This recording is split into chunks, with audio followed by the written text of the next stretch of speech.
Hey, Steve Dieter, Kurtenbach, Bay Area News Group. Hey, how much do you feel like exhaustion or just lack of depth today? Guys having to play a lot of minutes and a lot of physicality throughout that game played a role in the fourth quarter. Yeah, it definitely played a role. I thought we made that.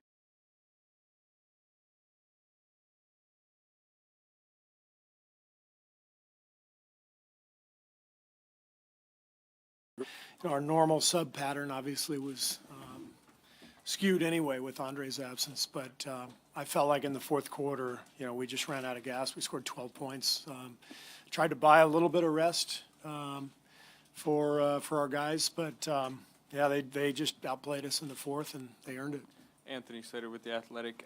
What was kind of your vantage point on that final scramble play when Katie's pushing it up court, and did you ever think of taking a timeout when Clay was trapped? Yeah, I didn't. Well, I wanted the timeout.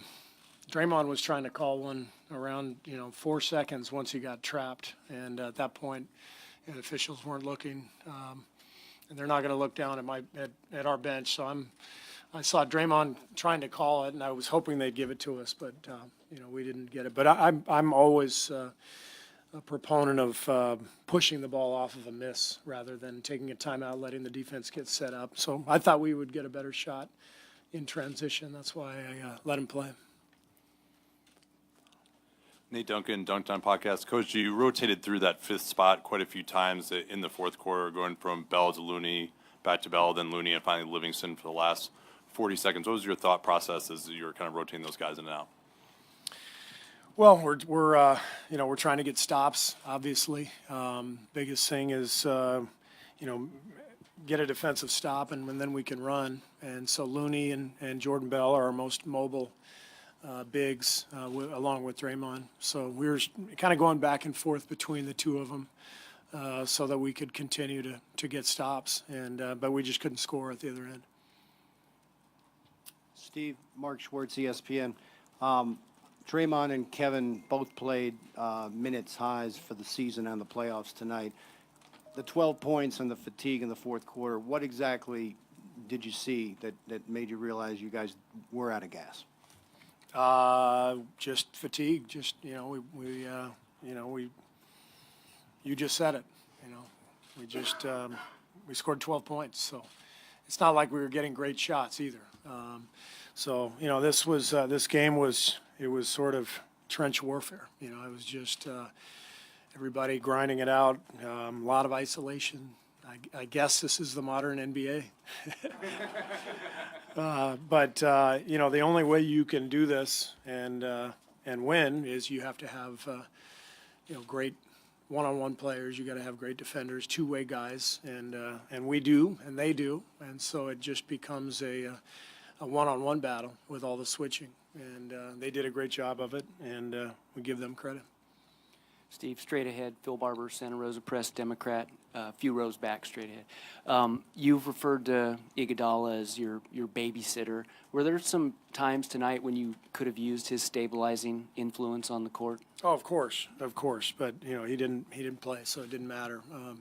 I felt like early in the game we had a chance to really make some hay, and I think it was 12-0, and we started turning it over and fouling, and it was disappointing because I felt like we could have really stretched the lead, and we sent them to the line over and over again in that first half, second quarter especially, and a lot of turnovers, 10 turnovers in the first half, and I thought that allowed them to hang around, and then they got their confidence, made a lot of free throws, got the lead at halftime, and then it was a slog from there. Steve, Mark Medina, Bay Area News Group. Regarding the fatigue theme, how much do you think that also applied to Steph's disparity with his shooting in the third and the fourth? I don't know. I mean, it's tough out there. I mean, they shot 39%. We shot 39%. So it's not like in a game like that, anybody was out there lighting it up. Chris Paul hit some big ones, obviously, in the fourth quarter. But we did some good things defensively. We got to do better offensively. Steve, Tim Kawakami, The Athletic, over here. You did play Steph, Kevin, Clay and Draymond the entire third quarter. You said they were going well. Did you know when you were doing it, what am I going to do in the fourth quarter here when you're playing all those guys? Yeah, we knew we were just going to try to buy 2 minutes each for Kevin and Steph and Clay. And we actually tried to make a sub with about 2 minutes left. We sent Sean and Nick up there, and but there was no stoppage, and I didn't want to use a timeout. I had already used my extra timeout. So we let the fourth play out, and, we were in great shape going in, or the third, I should say. We let the third play out, and we were in great shape with a 10-point lead, but couldn't finish it. Art Spander, when you get a team starts off like this, 12-0, 10-0, is there any danger that they get a little too confident, relax at all? All of a sudden, it looks like, the Warriors are going to run away, and they don't.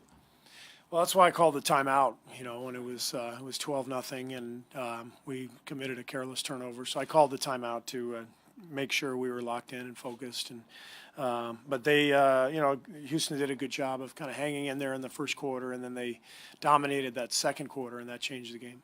Anthony Slater with The Athletic. There'll be a lot of talk about the blown lead in the fourth, but how killer was the final maybe 6 minutes of the second quarter? Steph gets the third foul, and they close really hard. Yeah, that was a big stretch of the game. The foul trouble for Steph, and then the turnovers. It seemed like we had about 3 turnovers in a row, late second, and that really gave them a boost and changed the game. Melissa Rowland Berry, News Group. Obviously, Clay returned to the game, but how's he doing? How's his knee? I think he's okay. I haven't talked to him since the game ended, but he came back out and battled, and he was fighting out there. Mark Spears, the undefeated. Steve, what do you think about the focus overall in the game? And is this one of those things where you look back at the film and kick yourself about a lot of plays? I haven't watched the film yet.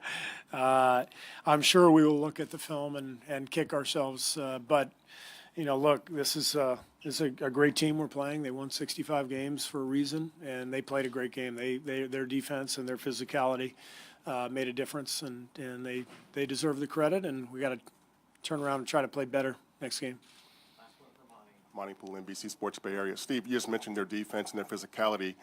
Was it that much different tonight than it was in the first 3 games? Because it looked like they really ramped it up. Yeah, they did. They got better defensively, I thought. They fought and scrambled every play. That's why I'm praising their defense. I'm praising them for their effort. They're doing all the switching, and switching can be complicated, and you've got to try to force them to make some mistakes. And I don't think we did a good enough job of moving and creating enough opportunities for them to make mistakes. I thought we just settled for a lot of ISO at the top, and we didn't make them make enough decisions defensively. So that hurt us. Thanks.